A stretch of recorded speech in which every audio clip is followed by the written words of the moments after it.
In today's video, I'm going to teach you how to create content in Miro. Let's start by heading to Miro in your browser to open the dashboard. From there, open a board. This is your main canvas, the place where you'll create, organize, and present ideas. If you're grouping related work, switch into a space to keep boards and resources organized.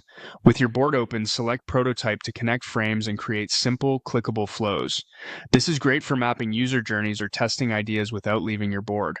Next, choose Diagram to start building structure. You can then add a table to organize data in rows and columns, use a timeline to plan schedules or roadmaps, and add a Kanban to track tasks from to-do through done. When you need long-form content right on the canvas, open a document. For storytelling or presenting, select slides to arrange frames into a clean deck. To bring in external content, choose Embed for live content like videos or other tools, and use Import to bring in files and images from your computer or cloud storage. For a head start, explore Miroverse to see community-made templates and examples. You can also explore templates from Miro's own library, and then view all templates to browse by category. If you're diagramming, open diagramming shapes to access standard symbols like flowchart and architecture shapes.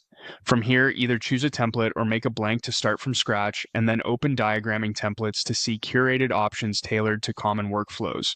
Now let's build on the canvas with the core tools. Add containers to group related content and keep layouts tidy. Connect ideas with lines, adjusting arrows and styles to show direction or relationships. Drop in a sticky note to capture quick thoughts during brainstorming. Use text for headings, labels, and detailed notes. Adjust size and style to create visual hierarchy.